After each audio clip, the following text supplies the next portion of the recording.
Welcome to another edition of Right on Rangers Live, coming at you after an ugly 9-2 loss at home in front of the Ranger faithful. Not a great look. I got a few things I need to rant about, get off my chest tonight. Y'all are just going to have to deal a little bit here because we got some things to vent out. 9-2 loss. Rangers kind of had somewhat of a chance early in this one. I mean, it was 1-1 at one point. Then the 3-run bomb given up by Jon Gray, and the rest was history. Didn't that intro, though, just make you feel a little bit better? Every time I watch that 60-second intro, I just feel a little bit better about being a Rangers fan, especially after I watch games like today. But before we get started, appreciate all y'all tuning in tonight here Right on Rangers. We cover everything sports, but we put a big emphasis on all the teams we love from the great state of Texas, including the Rangers, and especially the Rangers during baseball season. We appreciate you choosing Right on Rangers for all of your Texas Rangers content. For any of y'all football fans out there, we will be live after the Longhorns game tomorrow. NFL doesn't start up for, another 9 days or so. Actually, this coming Thursday night, right? 6 days from now, NFL will kick off. We'll be covering Cowboys games post-game as well. So if you like the Cowboys, you like the Longhorns, or you just want to come hang out with me for a little while, we'll be going live after all those games in the fall. Love all the college football starting up. It has cheered me up a little bit. I don't know how many of us are college football fans in here, but it's been fun. At least something to be able to flip back and forth through when you're watching some of these brutal Rangers games. But let's get into it. My first big lead here. Let's talk about Corey Seager, the man that I've got in my opening montage of clips there, my favorite Rangers player. And I don't want to unnecessarily blame him, but I am absolutely tired of the Corey Seager benchings on the opening night of a homestand. I'm so tired of it. There have been multiple games this season where they decide to sit Corey Seager on a Friday night, the opening game of a series. I don't know if it's him. I don't know if it's the coaching staff. Don't know if something was bugging him in Chicago. But you literally just had an off day on Monday. You had an off day last Thursday. So 8 days ago, you had an off day. And you just played the worst team in baseball. We couldn't have sat Corey Seager yesterday on the getaway day against the worst team in baseball in front of 0 fans. We had to sit him tonight in front of the home crowd who has stuck with the Rangers through what's been an incredibly crappy season by and large. Y'all know we can point out many positives, 100%. We do that all the time on the show. But to sit your best player on a Friday night when you know the most fans are probably going to be in attendance, Friday, Saturday, Sunday, that's when you're going to get the most fans. Do we have to continue benching our best player? I feel like it's a slap in the face. And maybe I'm being too dramatic. Maybe Corey Seager tweaked something yesterday. Didn't look like anything went wrong during the game. My point, they need to stop doing this to the home fans. It's been a brutal enough season. Can we let the star players play in front of the fans? Why are we letting the star players play in front of no fans in Chicago and then benching the best players when they get back home for a homestand? It doesn't make any sense to me. I think that tonight's lineup was probably one of the ugliest lineups I've seen get posted by Bruce Bochy in a while. Don't know how much choice he had in the matter. Again, we don't know if Seager went to him and said, I need a day. We don't know if they've got Siegs on some kind of maintenance plan and it's just methodical. Whatever game happens to fall, you're sitting. You need to have those maintenance days. Who knows? All I could be doing is guess. And as I always like to say, this would be a question I'd be asking Bruce Bochy. Boch, you've got 2 days off in the past 8 days. You just played 3 games against the worst team in baseball. Why did we need to sit Corey Seager on a Friday night in front of the home fans? I wish those questions would get asked. The only questions that do get asked really are, why is he sitting? And then, of course, Bochy is going to say, well, we're just trying to take care of him. He just needs a day out there. We want to take care of the bodies, blah, blah, blah. That is exactly what Boch is going to say in a moment like that. You know it.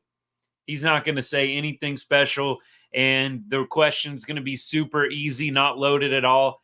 I don't know. If I'm a reporter, I know that the coaches will give it back to you, but I'm asking some loaded questions.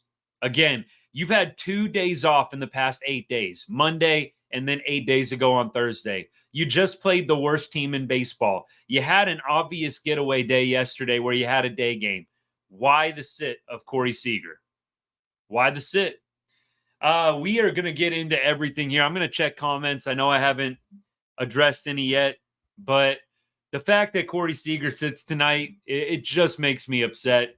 I'll probably talk about it about 2 more times throughout the show, but nothing enrages me more than sitting best players on the opening night of a homestand, especially on a weekend. I just hate it.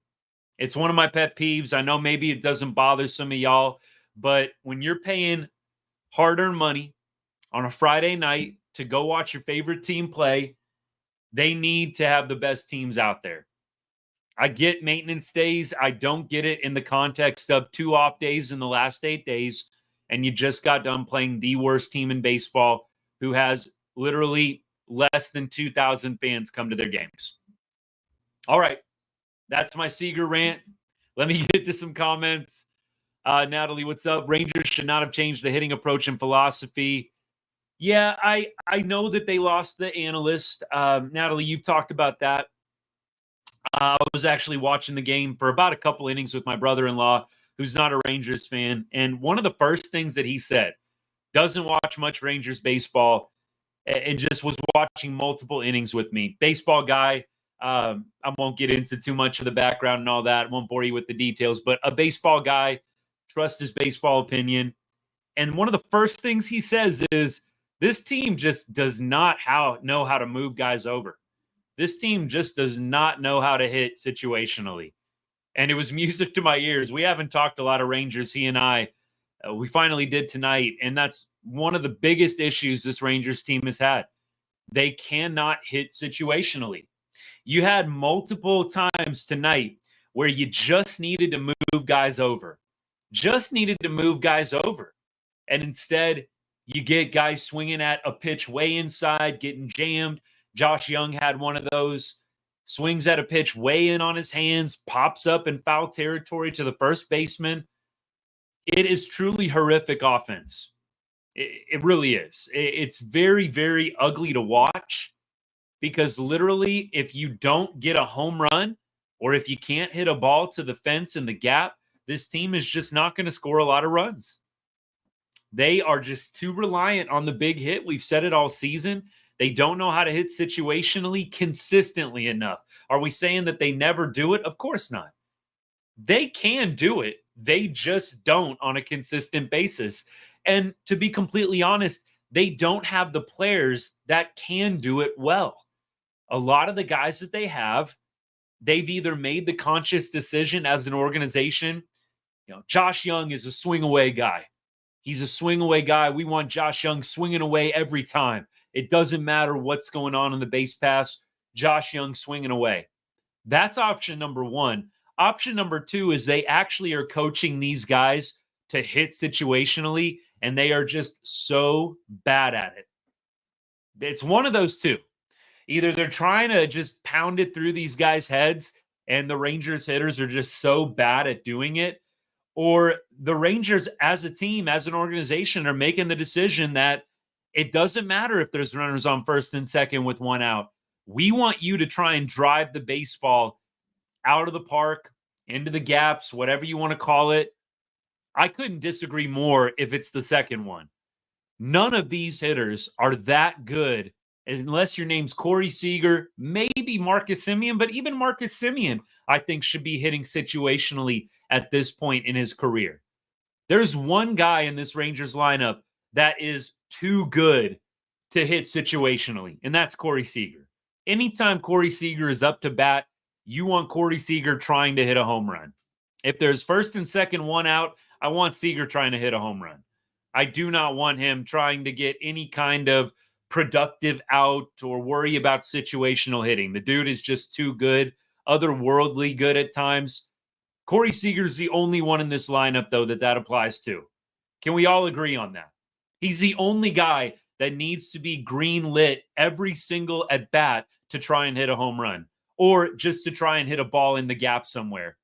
I think you understand what I mean. I don't think Corey goes up there with the home run mindset every time, but he's the only guy that I would be trying not to have hit situationally. Ground ball, left side, right side, whatever the case may be. Everybody else is not good enough to give that treatment to. Josh Young isn't good enough to be given that treatment. Adolis is not. You have other guys, Josh Smith, Wyatt Langford. All these guys in the lineup are not good enough to not be situationally hitting. You have got to be able to advance runners in this game. As John puts here, the A's bunt. They have productive outs. The A's actually have one of the best records in the major leagues since July. I believe they're 22-15, now 23-15 since July. One of the best records in the bigs. The A's, look, I know that they have a label that they're one of the worst teams in baseball, and the record isn't great. No doubt the record is not amazing, but the A's are kind of a scrappy team, and they always have been. And they do the little things. Nobody in that lineup, even Brent Rooker, who went deep twice tonight against us, I don't think that dude is too good to try and do a ground ball right side with runners on second and third with one out. I don't think that dude is too good. I think he'll go ahead and get the job done. I wish more Rangers plans would do it. More Rangers players, excuse me. And just the pitch selection. You just saw a lot tonight. Josh Young, I mentioned, swinging at a pitch in on the hands. Dude, what are you going to do with that pitch? I know guys get fooled. The slider in on your hands, it's hard. This is a hard game, but these are the best hitters in the game. And just some of the pitch selection tonight, picking out a pitch to hit, and some of the pitches that get left, like Adolis Garcia today, he left one go right down the middle, and then he's swinging at pitches low and away later on in the at-bat. There was a lot of that, and there's been a lot of that this season. Let me go ahead and take the meatball right down the middle, and let me go ahead and swing at the junk that's outside that I'm not going to be able to touch with a 10-foot pole. It's just something that you can't make up at times either. It's ridiculous. Even, and I know I'm harping on Josh Young tonight because that was probably one of the players and is one of the players I've been most frustrated with, and maybe we need to give him some more grace. He hasn't had a full season. But Josh Young, did any of y'all catch where they green-lit him on 3-0 and he got a fastball, kind of what I would call middle out, just barely? Like, still kind of right down the middle. Josh Young, 3-0 count, slightly out, but barely. And you just swing right through the fastball. I mean, that is the epitome of how this team is doing right now offensively. Josh Young can't hit a fastball right down the middle on a 3-0 count. It's bad. And the approaches are not great. And the situational hitting is not great either. It's a big reason why this team consistently scores 1, 2, 3 runs. And anytime they score more than that, we are all like over the freaking moon. Have you noticed that? Anytime the Rangers score more than like 3 or 4 runs, we all feel like we just won the freaking lottery. I mean, I know that's how I feel. I'm like loving every minute of it. Last year, it was just kind of commonplace. If the Rangers went double digits, you were like, ho hum, yeah, they do this every night. This year, if they do double digits, you're like, what is happening? Where has this been? This is the best thing ever. It hasn't happened a whole lot this year. The Rangers going double digits, but last year it was commonplace. So at this point, I know that we need to start getting into some individuals, and I haven't even talked about the pitching yet. I told y'all this is going to be one of those not completely scorched earth right on Rangers Lives, but pretty dang close. So we talked about Corey Seager sitting in front of the home fans on a Friday night. Ridiculous.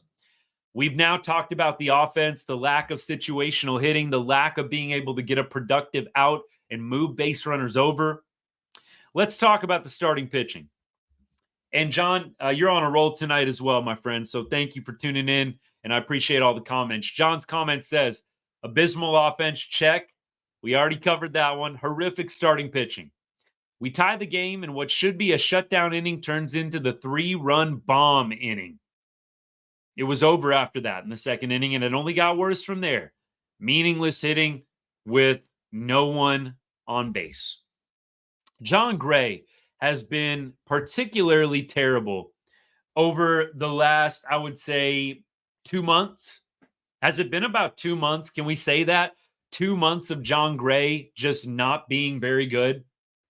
And I feel bad because Jon Gray has dealt with some injuries this year that, in my opinion, have no doubt derailed him in what was to start out a pretty good season for the right-handed pitcher who dominated in October for the Rangers.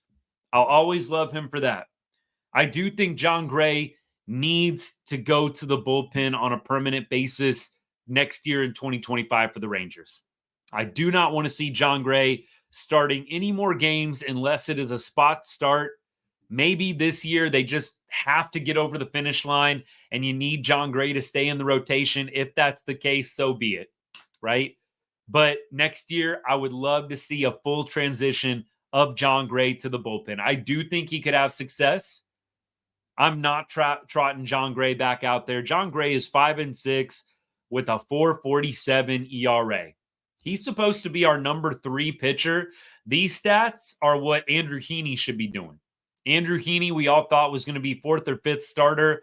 These are the kind of numbers that are acceptable if you are a dead last, bottom of the pitching rotation kind of pitcher. Jon Gray has a 6.45 ERA over his last 7 games.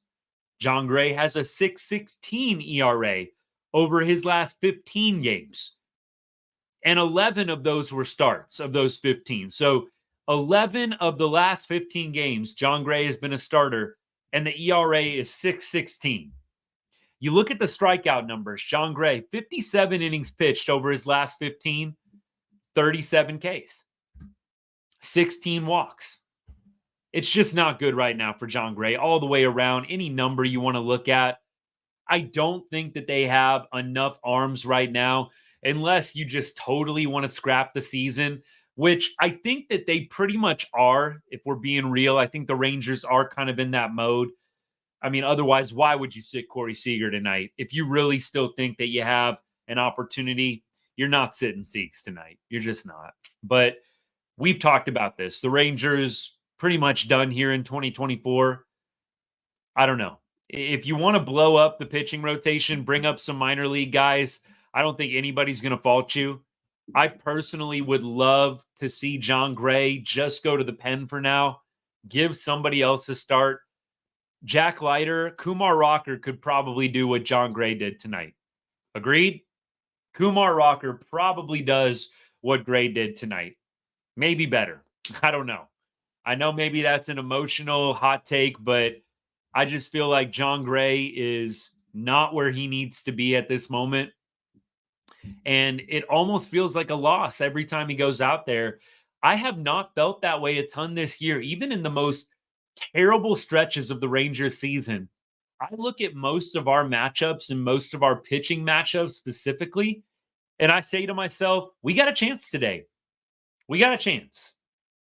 But when Jon Gray takes the hill, probably the last 3 times, not including the White Sox start at home in late July, probably the past 3-4 times he's taken the bump, I just have a bad feeling the Rangers are not going to win that day.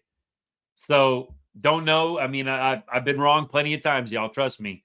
But the past 3-4 starts for Jon Gray, minus the White Sox start at home about a month ago, I just do not feel very confident in the team's ability to win when he's on the bump.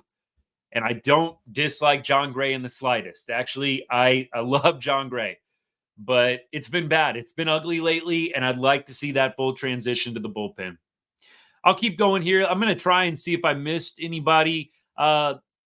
Lyric, what's up? Thanks for tuning in. Thoughts on Seager? I think I kind of already shared. If you got more of a specific thing you want to throw out there, more specific question on Seager, shoot, I'll be happy to answer it. But to summarize, hated that he sat tonight in front of the home fans after playing 3 games against the worst team in baseball. Would have been easy for him to sit out one of those if this is just a maintenance day.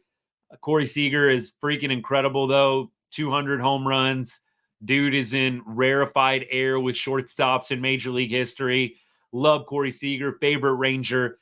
Hate the maintenance days and how they decide to employ them, which is always seemingly on a Friday night in front of the home fans.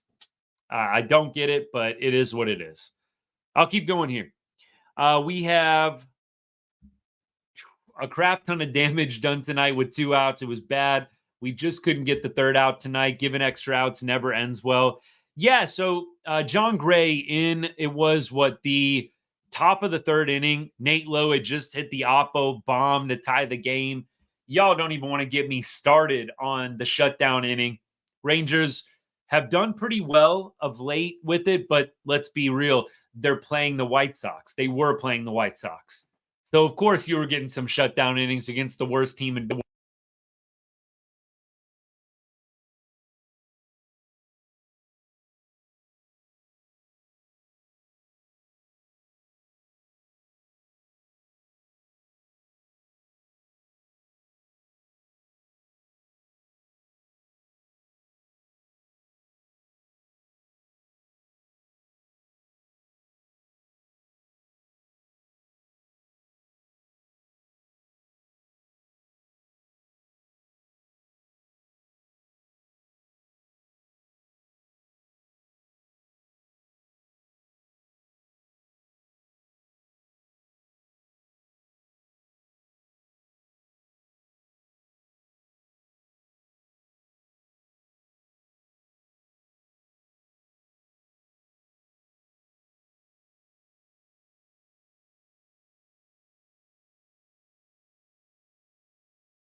Shoot.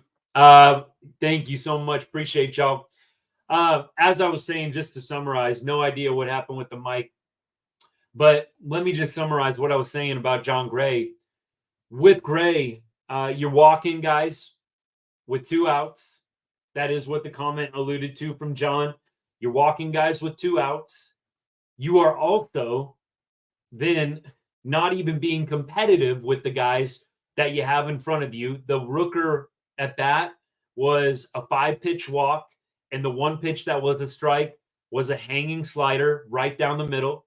Then in the Blade at bat, this is all top of the 3rd inning, right after Nate Lowe tied the game on a home run.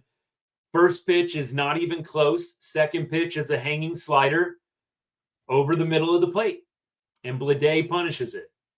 So Jon Gray, he most certainly has been making people some money. If you're betting against Jon Gray, you're making a lot of money lately. That is absolutely true. Absolutely true. Let me see, Aaron. What's up, man? You did miss the right game. 1,000% you missed the right game tonight. Look, I watched probably faithfully until the top of the 5th, top of the 6th, and then went out, grabbed a bite to eat, did some things with the fam, but kept up with it on the radio, on my phone, that kind of thing. And I'm glad that I did not stick around to watch that 9th inning. Anybody who doesn't have to do this for any kind of job or side hustle should not be watching the Rangers get spanked by the A's in the 9th inning in a 9-2 game. Turn that off. Go watch something else. Turn you on some college football. That's what I'm going to start doing. At least going split screen with some college football when some of these games get rough. In the summertime and the dog days, we don't have that option, do we? Now back to Jon Gray. What do we think about his long-term outlook with the club? Now, he does have 1 year left, I believe, on his contract. So Jon Gray, I'm very curious to see what they want to do with him next year. I've already put out my 2 cents. Bullpen, please. I think he can be effective in short stints. That slider, I think, as bad as it was at times today, just hanging out over the plate to Rooker, Blade, I think the slider can be effective in small doses. I think that his fastball is live enough that he could be good for an inning or two out of the pen. I just don't think we've seen it over the past 2 seasons, 3 seasons. The durability is not there for Jon Gray, and the performance is not there for Jon Gray consistently. I would love to see a Jon Gray ramp it up, throw not as hard as you can, obviously, but ramp up that fastball a couple more ticks because you know you only have 1 inning in front of you or 2 innings max. So you're probably going to see a couple more miles an hour on that fastball. Jon Gray coming out of the pen. That slider is going to have a little bit more bite because he's turning it over just a little bit harder, knowing he's only throwing 1 inning. I do think he can be effective out of the pen. I would love to see Jon Gray slide into that spot starter role. As you look at the rotation for next year, assume they bring Evo back. I know that there's some drama around that right now. And I think a lot of it is just you need clicks.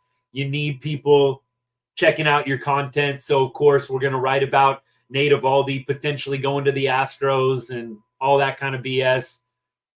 So I think let's assume Evo sticks around. You've got DeGrom. You've got Evo. You've got Malley. You've got Bradford. That 5th spot is a little bit questionable at this point. I think there's a number of different guys that could potentially fill it. For a while, I thought Jon Gray would be a shoo-in. And those 5 guys would be your Texas Rangers opening day 2025 starting pitching rotation. Again, DeGrom, Malley, Bradford, and then after that, Evo. Obviously, Evo is going to be second in that mix. DeGrom, Evo, Malley, Bradford. Malley, Bradford, maybe you could rotate. The 5th spot is going to be the big one, and I'm sure the Rangers will carry a 6th starter as well. Maybe they go get another 1-year bet type. That's probably what I would do. But I just don't think Jon Gray needs to be doing anything beyond 1 or 2 innings and an occasional spot start if there's an injury or you just really need somebody to go out there and eat up some innings for you. Maybe kind of in an opener role where Jon Gray goes 3 or 4, something like that. I think that is what I'd like to see. I hope that the club is on the same page. That's all we can do. We're throwing these ideas out there. Maybe they'll stick. Maybe CY will tune into Right on Rangers at some point and hear all these ideas we got. But I would love to see a transition to the bullpen. Maybe Leiter takes that 5th spot. Maybe Kumar Rocker. And guys, look, if Rocker keeps throwing the way that he is right now in AAA, I don't know how he is not going to be given an opportunity to make the rotation and be maybe that 5th guy. I think a lot of people probably are feeling better about Rocker right now than they are Leiter. Leiter couldn't even dominate the lowly White Sox. I would say right now I'm feeling a lot better about Kumar Rocker than I am Jack Leiter. I do think there's a chance Rocker could make that 5th spot in the rotation. Maybe you go out and you sign another 1-year deal for a starting pitcher, kind of like they did with Lorenzen. Speaking of, Lorenzen might be a guy you try and go get in the offseason. Don't know how he enjoyed his time in Texas. I don't think it was negative, but you might see the Rangers go out and get a guy like Lorenzen again. Who knows? I mean, look, I don't know how likely that is. I have no inside sources, but that's the kind of guy the Rangers would be wise to go and get. A Lorenzen type, kind of a sixth man in the rotation that is able to give some of your starters a rest, a guy that can provide you depth if there are injuries. But Jon Gray, got to see that guy move to the bullpen. Got to see it. Appreciate the sub. I really do. Really do. Let's see. Team is the A's, Raiders, and Warriors. Got you. Hey, and did I see that you live in Texas as well? Yes, sir. Hey, thank you so much for this hub. I appreciate it. We cover all things pretty much Texas sports. We'll be happy to have you join us anytime. Look, I'm pretty much willing to talk anything at the end of the day. I might not get to it right away, but I love talking all things sports. We obviously focus on the Rangers and a lot of the Texas teams, but I'm down to talk about just about anything before the show's over. So definitely keep tuning in. Football season starting up here. You got a college team, by the way? Drop it in the comments. Tell me who your college team is if you follow college football. But thank you again for the sub. Appreciate you tuning in too. Let's go this last kind of point here. And John literally was just about to get into this too. Dane Dunning, has there been a bigger disappointment? I really don't know if there has been. I think Adolis is probably a little bit higher up just because of what he did in October and how high the expectations were. Now, if you're talking just from a pitching perspective, it's got to be Dunning and Jon Gray pretty much back to back. But I think team-wise, I'd probably give it to Adolis just because we all expected him to at least be on the hit 250, hit 30 to 40 homers, driving 100 RBI, and he has just been so far from that. It's pretty wild. So I think Doley has got to be number one, but Dunning has got to be in the top 5, maybe even in the top 3. I don't know what's happened to him. And I was on the train of let's move him to the bullpen. He's another guy like Jon Gray that might be more effective in shorter stints. Nothing could be further from the truth. If anything, I feel like he gets rocked more out of the pen than he did as a starter. It's pretty wild. Pretty wild. I definitely am really kind of at a loss for words at the drop-off for Dane this year. And I would be interested to hear from Mike Maddox when they interview him. What do you think's going on with Dane right now? Dane's not even a guy that I would trust in the pen next year. I mean, let alone being a starter. I thought maybe Dane would be another guy that could fill that 5th starting pitcher position for us, or at least be a 6th starter. I don't even trust Dane in the bullpen. I don't know what they're going to do with him. I think he's still around for a little while. I think he's still around for a bit, but I really don't know. Don't know what the plans are going to be for a guy like Dane Dunning, who has had a very, very bad season. And Dane Dunning right now, the ERA is at 5.38. Grant Anderson actually had a shutout inning today. I couldn't believe it. Or as some people like to refer to him, Can't Anderson. He definitely could tonight. 1 inning, 2 Ks against the A's. But Dane Dunning, 3 innings. And look, they left Dane out to dry a little bit. They did not want to burn through anybody else tonight. They left Dane out there to dry a little bit. 3 innings from Dane. 5 earned runs. No walks, but 6 hits in 3 innings. 2 homers. I feel bad for Dane. I'm glad he got his ring last year.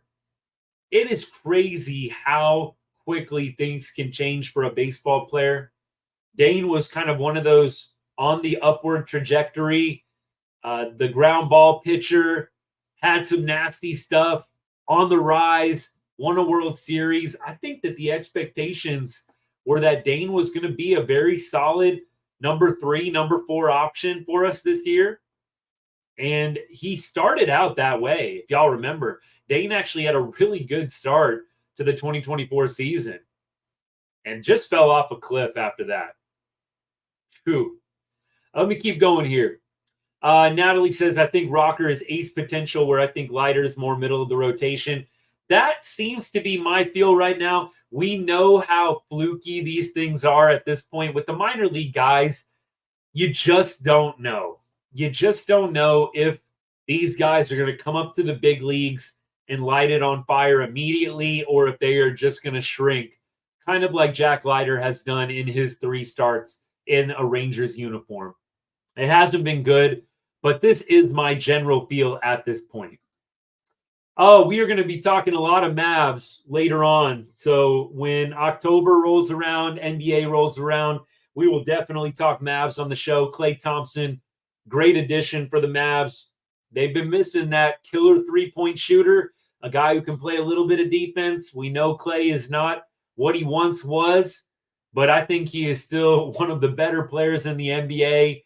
A great teammate. I'm excited to see him in a Mavs uniform. So this is going to work perfect. I'm calling BS, Aaron says, on all those that told me the Garabito send-down was temporary. Look, this is something I've said to myself. I'm going to give you the full credit for this one, Aaron, but Garabito has like a 2.65 ERA this year. My only thought is maybe they've already made the decision that he is a guy that they're either not going to have in the long-term plans, or maybe they feel like he's a guy that's already proven enough, shown enough, and at this point they're just trying to make some final decisions. I'd really not like to think that it's the third option, which is just incompetence, them thinking that Grant Anderson is better than Garabito. I really don't want to think that it's incompetence. I would probably say it's either they don't think Garabito is going to be in the long-term plans for whatever reason. I'm just telling you what I think is their mindset on Garabito right now. Or they have a good feel for Garabito, and at this point, they're trying to have some guys that are on the borderline, like Grant Anderson. I think they just need to probably DFA or release Grant. I don't know. I mean, I've seen enough. Last year, he had moments. This year's been terrible. I think DFA probably needs to be going Grant's way. Maybe somebody else picks him up, the little bit of the funky delivery motion. Maybe somebody sees something, but it hasn't worked out. And I don't know if you can really put Grant in the bullpen over some of the other options that you have, whether it's signing somebody or calling somebody else out. But I would love to see Garabito. Going back to Aaron's point, why is Garabito not up there? Dude has a 2.65 ERA. Is he swing and miss guy? No, he's not. He's pitch to contact, grind out the outs. But I'll take that right now. I'll take a guy that's not swing and miss, but at least gets outs. I mean, seriously, at this point, you'll take that 100% over a guy that maybe has some swing and miss stuff, but has home runs hit off him left and right. I'll keep going. John B., what's up, man? Thanks for tuning in. Yeah, Oakland losing the A's, and y'all know, by the way, maybe some of the new people don't know, but I live in Las Vegas, been here for about 15 years. So as somebody that's lived here when there were no professional sports, selfishly, it's nice to have some pro sports in Vegas. I will say I do feel bad for the Oakland and Bay Area fans that have lost football and now have lost baseball as well. Of course, the A's are moving to Sacramento for 3 years and most likely will be moving to Las Vegas. I think that is nearly a done deal. There's still some legal things. Some people believe it still might not happen. I think it's pretty much a done deal and they're going to find a way. But the A's will be in Sacramento for a few years. What's that going to be like, by the way? I mean, I don't know. I think I heard the visiting clubhouse is out in left field at that stadium. Some of the A's fans that are hanging out with us, is that right? The clubhouse, the visiting clubhouse is out in left field. I mean, I can't really believe that they're actually going to try and pull that off. It just seems pretty ridiculous. You've got the best players in baseball playing at a minor league park. Man, I don't know. It just doesn't seem right. It really doesn't. But it is what it is at this point. It's happening. But I would really like to see the A's have made a different choice there. Oakland, I think, is a franchise and a city that does support the team. You've seen that stadium packed in some of those playoff runs the A's made. Go back to that Yankees A series with the Jeter flip in the early 2000s. That stadium was packed. I mean, they can pack that stadium, but you've got an owner that doesn't like to spend money, hasn't run the team very well. The fans, by and large, every A's fan that I have that's a good friend can't stand the owner, Fisher. It's really unfortunate. I feel bad for the Bay Area fans. Hopefully one day they can either, I don't know if they'll come back. I think Las Vegas is probably going to be a pretty good market where the A's are going to be able to make some money. I doubt that the A's are going to fail in Vegas. Some people have kind of thrown that out there. I just, after the Knights, the Golden Knights NHL team took off when everybody was absolutely crapping on that decision, I just don't even really listen anymore to the critics. Vegas can very clearly support pro teams. So I think the A's are probably going to get pretty well supported here. And it'll be really trendy to go to the A's games at first around here. So I think Oakland is probably going to have to get an expansion team if they want to get baseball back, but that's just my prediction. USC and Michigan. All right, then. That sounds good. I am pumped for college football. It's been fun watching it over the past couple of days. It really has been. Let's get back to Rangers, though. So I don't think we can really point out a whole lot else pitching-wise. Pennington did come in, gave up 2 hits. So the most impressive pitcher tonight was Grant Anderson. Marcus Semien, 0 for 4. We're going to go through the lineup. Like I said, one of the uglier lineups I've ever seen the Rangers put out this year. Simi, Grossman, Young, 1, 2, 3. Garcia, Lowe, Langford, Kelly, Duran, Tavares. This has got to be, I think it might be the ugliest lineup I've seen the Rangers put out this year. Let me know if you've got another one or you can remember an uglier lineup than tonight, but I can't. I think this is the ugliest lineup the Rangers have put out all season long. Now, I know that I've been going with TikTok for a while here, and I've been neglecting y'all, so I'm going to try scroll through some comments real quick before I get into the box score review for the offense tonight. Spoiler alert, there's not a ton of positive moments, although some Rangers players did collect some hits tonight. But let's keep going. Rangers let me down, somebody says. Know the feeling. We know the feeling. The diehards do in 2024, that's for sure. I'll keep rolling here. Think I'm getting pretty close. I like the Rangers, but it's Yankees all day. Somebody says, look, Yankees are going to be a pretty tough team to knock out in the playoffs. Aaron Judge, Juan Soto. By the way, I know this is a tangent. Did y'all see Stephen A. Smith on ESPN? I don't watch that show, but I get the clips on social media when I'm scrolling through, checking all my Right on Rangers stuff. And he basically said Aaron Judge has been so good because he has Juan Soto hitting behind him. Come on now. Just don't talk baseball anymore. Because everybody that watches even baseball casually knows Juan Soto hits in front of Aaron Judge. And that's a big reason why Aaron Judge and Juan Soto and that tandem has worked out so beautifully. You've got Juan Soto protected by Judge. But I think that the Rangers at this point, pretty much out of it. Somebody says the odds aren't looking good for the Rangers. Yeah. Maybe they're at 0.1 right now. As a long reliever, he could be a solid option. I think talking about Jon Gray, Jamie, I'm assuming, if you're still sticking around here. A's destroy y'all. Yeah, they seem to. They really do. My biggest fear is Adolis might be a Chris Davis situation, somebody says. Jamie, again, don't know if you're still out there, bud, but thanks for tuning in. So Jamie on TikTok says, Adolis, Chris Davis. Look, maybe in terms of the fall off, the bad thing with the Orioles was they gave Chris Davis that massive contract that they're still paying him. Did y'all know that? The Orioles are still paying Chris Davis that massive contract that they gave him after he hit like 50-something home runs in that one season. So at least the Rangers haven't committed the big bucks to Dolly yet. And I don't think they're going to. I think that the 2-year deal that they gave him last offseason is probably the deal that they are going to give him last. I don't think that they're going to be giving Dolly another big multi-year huge money contract. That's just my prediction on that one. Continuing to go through here.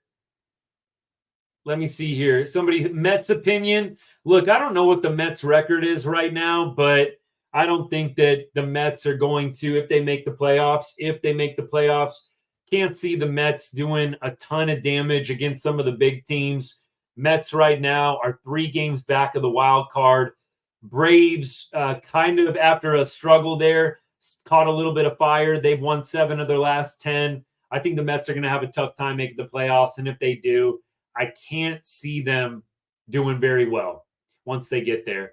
Somebody says, Chase, what's up, by the way? A's are so strange, not a very good team, but can randomly put up 1 billion runs, and especially against the Rangers. It seems like that. The A's, they can be 17 games under 500, and then they come and play the Rangers, or we go and play them, and they put up a ton of runs. Couldn't agree more with that comment, Chase. Appreciate you. And I think we're caught up on TikTok just about. Yeah, Wally says, big Yankees fan, but if we don't win the World Series, Soto's gone. I would love to see Soto in some Rangers red, white, and blue, but Lord knows the purse strings probably aren't getting opened up this offseason by Davis and company. I don't know. I think Juan Soto might actually stick in New York even if they don't win the World Series. It's a lot of attention. If you play for the Yankees, it's just like playing for the Cowboys. There is just so many more possibilities because you have so much more exposure. Dodgers are the same way. So I don't know. I don't know if I agree. I think Soto might actually be a guy that decides to stick around, wants to play under the bright lights in New York City. We'll see. I'll be curious. The Soto sweepstakes, I'm not going to hold out a lot of hope that it works out, but it would be fun if the Rangers threw their hat at least in not the Soto sweepstakes, but in some of the big names. There have been a few guys that the Rangers have been linked to. Let's see. One of the offensive things I want Langford to make is the ball in the air to the pull side. He could hit the ball in the air both ways in college. Hasn't been able to at all in the majors yet. Yeah, we've talked about this a little bit. My only thing with Langford is, he's got the raw power. How much do you want a guy who's that fast just always hitting the ball in the air? I don't know. If I was in that boardroom, whatever you want to call it, Rangers, hitting coaches, analysts, I would be saying, do we really want this guy that is probably going to hit for power anyways? Do we really want to emphasize him putting the ball in the air when he's this fast? Now, I'm not saying make him into a guy that just hits balls on the ground all day long, but if I'm Wyatt Langford and I've got that much wheels, I want to be trying to put the ball in play as much as possible and put pressure on the defense while I've still got the speed. So I don't know how big of a fan I am of making Wyatt Langford into a guy that hits the ball in the air all the time. I think that if he gets into that mindset, ground ball, line drive, he's so strong and the power is so raw with him that I think he's going to end up turning those line drives into home runs anyways. Not really a guy I want to see making a big switch to a ball in the air approach. It's actually what's been a big problem with this Rangers team all season long. And it's a big problem in the game of baseball. Everybody's trying to hit the ball in the air. There's not a lot of situational hitting anymore. Some teams do it, but it's not a majority. I'd like to see the guys that have that much speed make the defense work, put the ball in play. Wyatt Langford hits way too many pop-ups. He does. You see Wyatt hit a lot of pop-ups. You want to see him, when he puts the ball on the ground, I feel like he's got a shot every time. If the ball's even remotely to somebody's left or right, I feel like he has a shot to beat it out.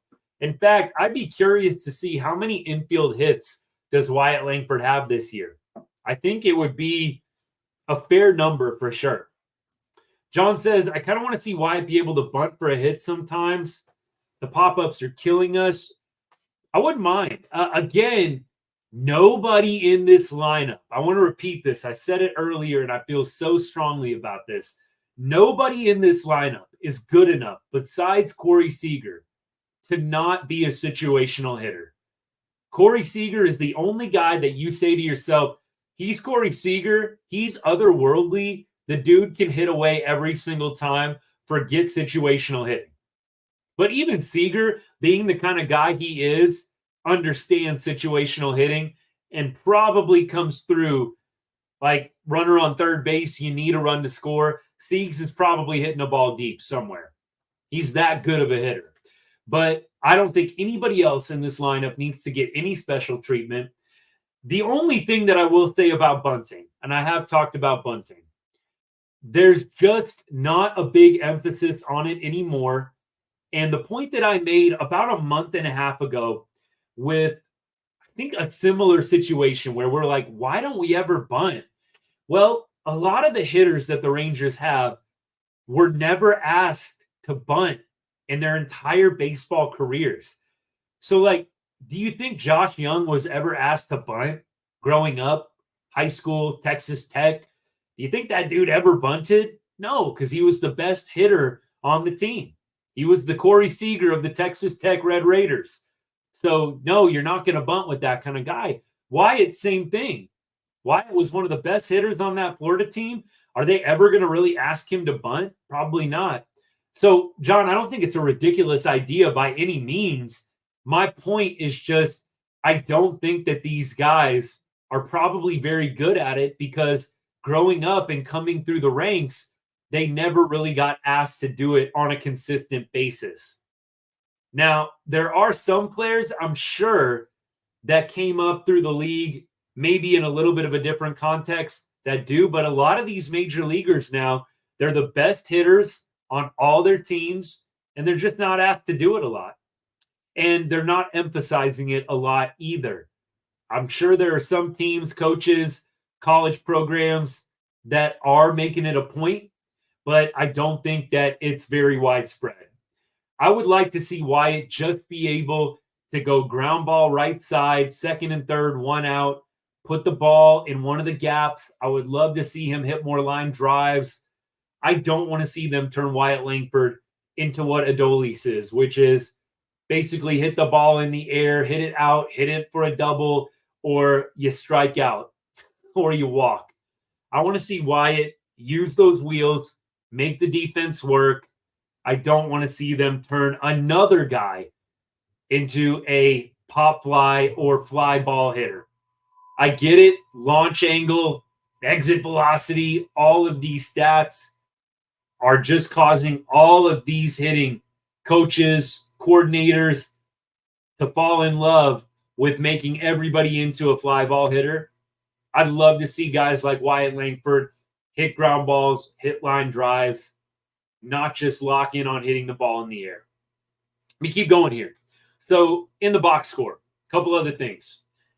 We had Robbie Grossman 1 for 3. Kind of crazy. Robbie and El Blondie end up playing after being placed on outright waivers. So outright waivers, I don't think that is a trade situation.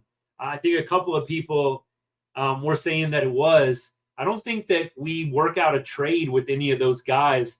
I think at this point, they just join the other team and the other team pays their salary. I don't think we get anything in return. I saw a little bit of that going around social media. Now, after the trade deadline, there's like a couple levels. You do have to work out a trade.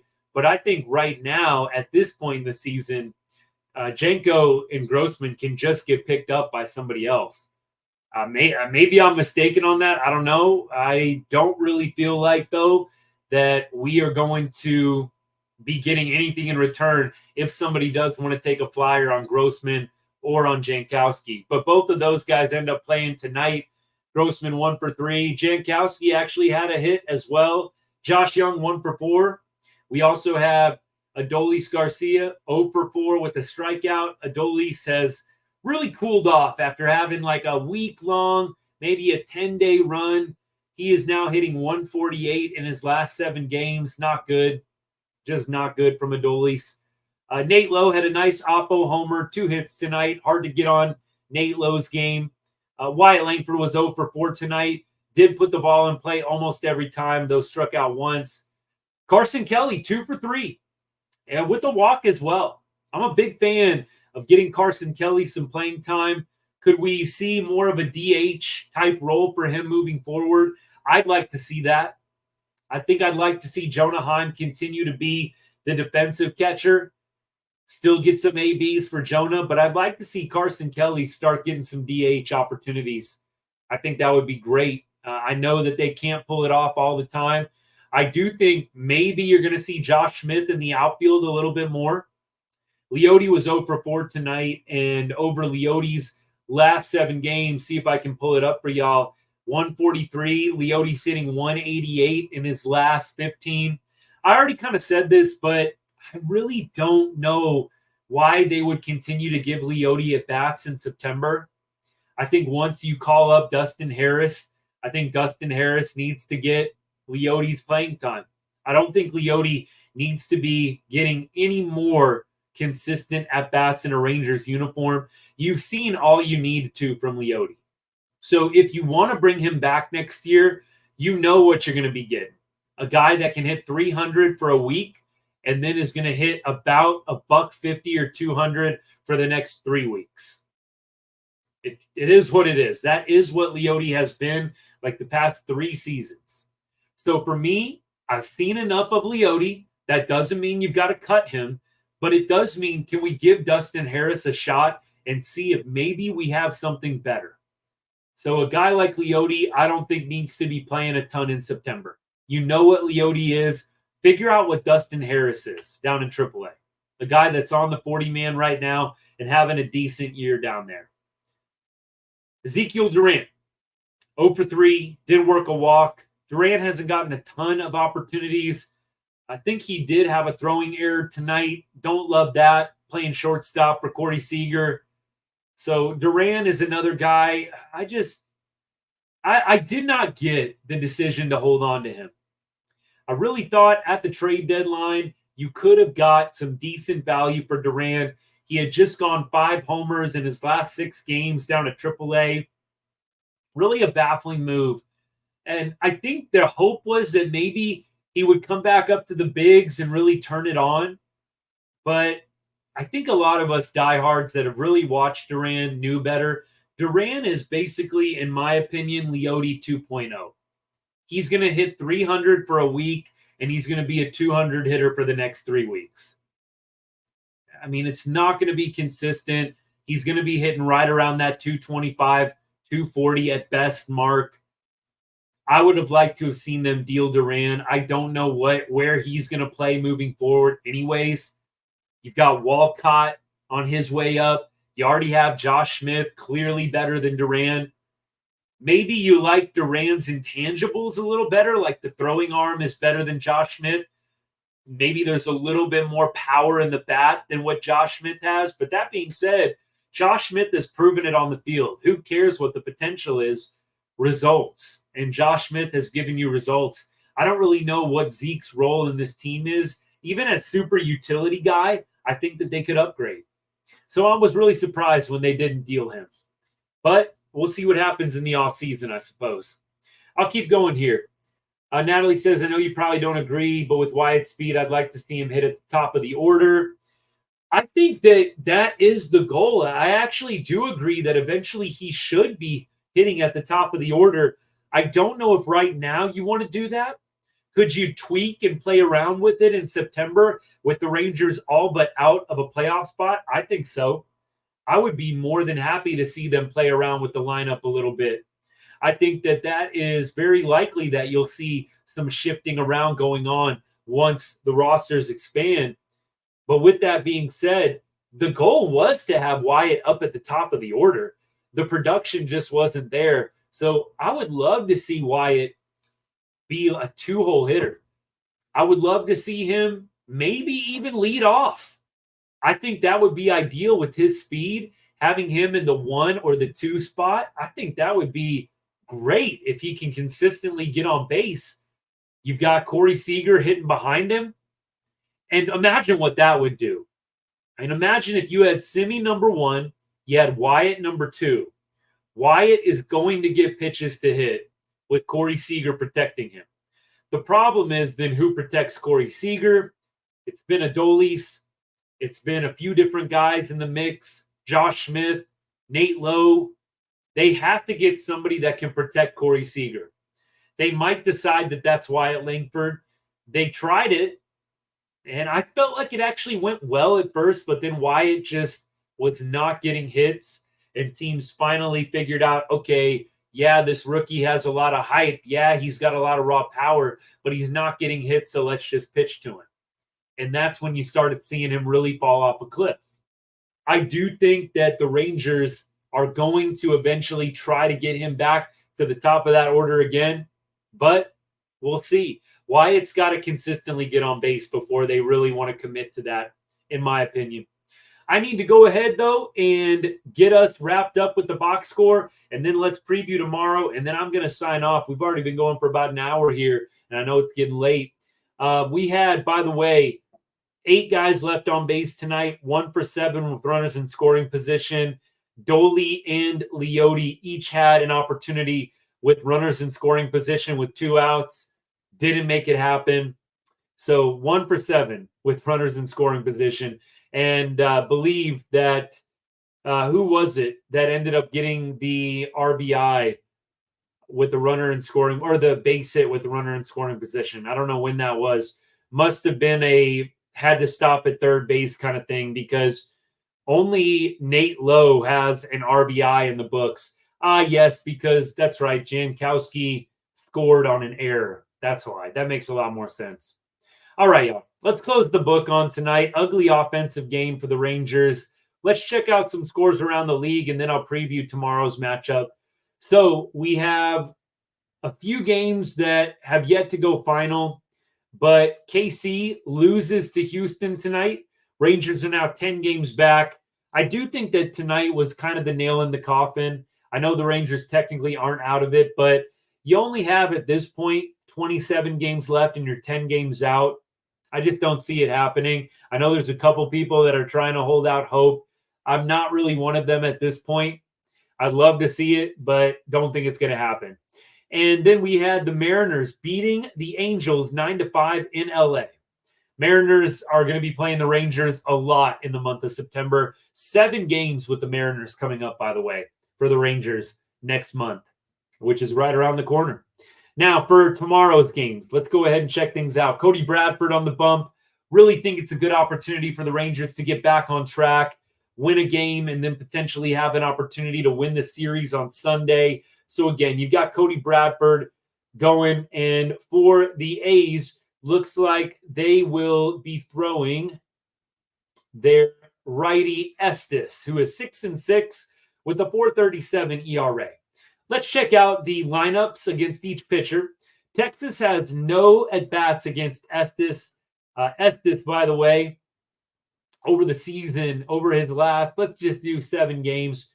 Really, really good, actually. 6 games started, 2-2 with a 2.84 ERA. So Estes is not really a guy that you want to see, considering how much the Rangers have struggled of late.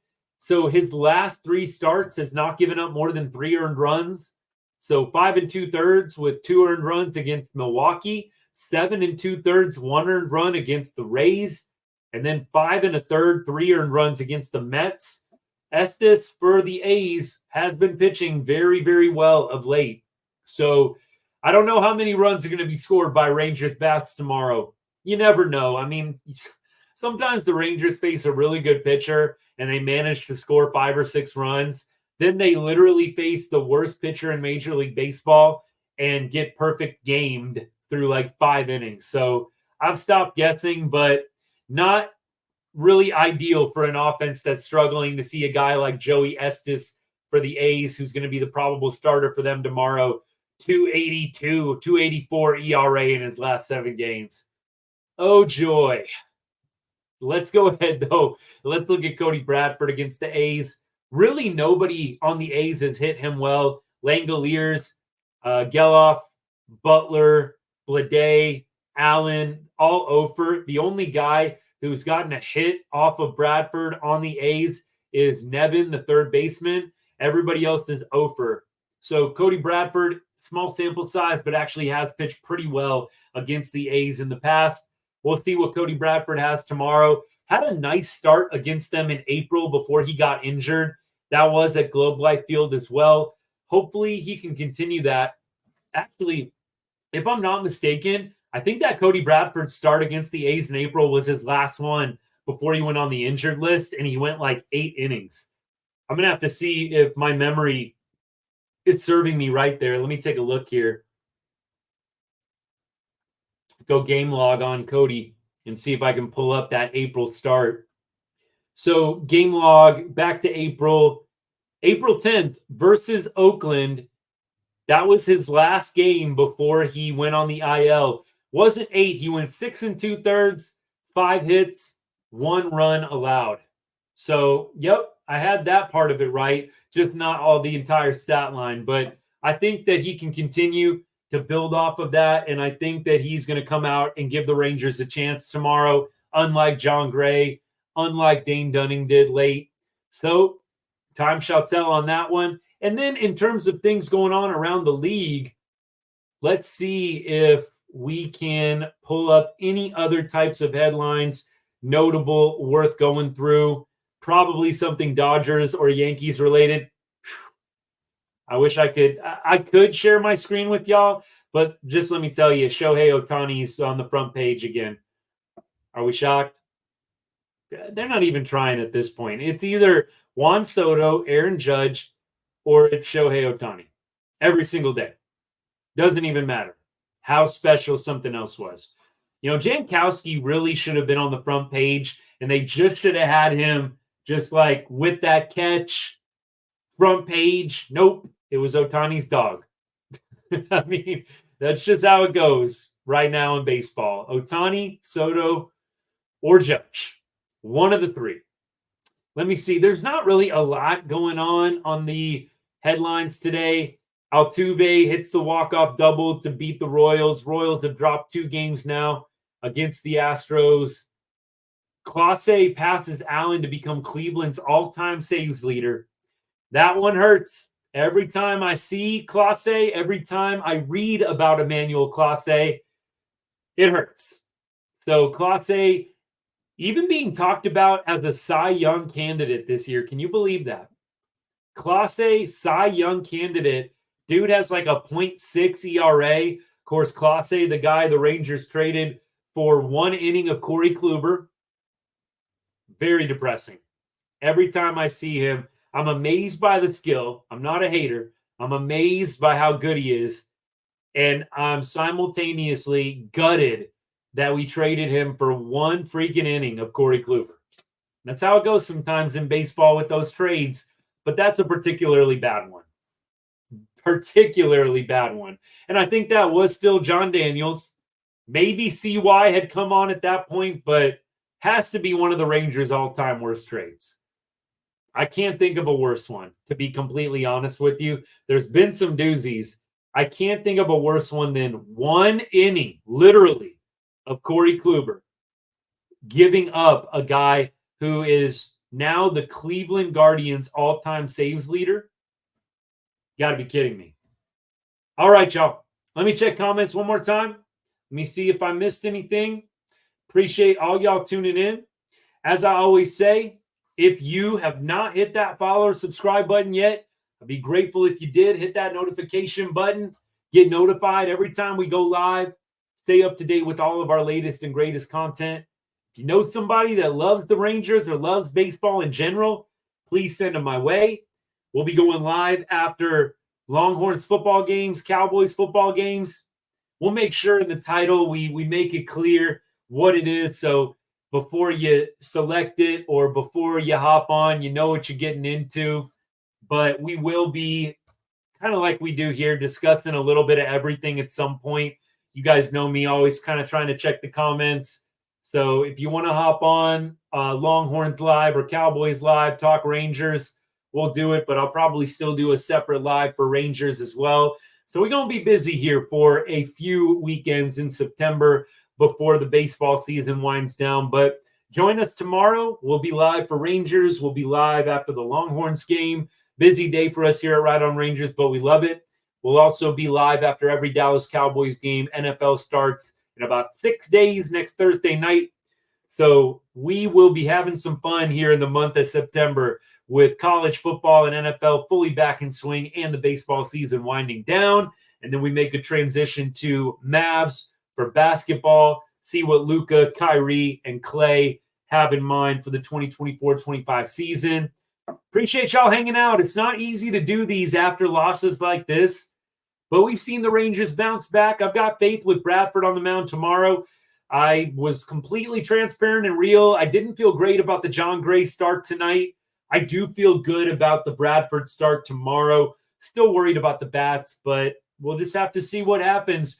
Estes has been good of late, but maybe the Rangers can crack him, get some runs on the board early, and then allow Bradford to relax, throw some shutdown innings, get another quality start under his belt, and continue dealing as Cody Bradford has for much of the 2024 season.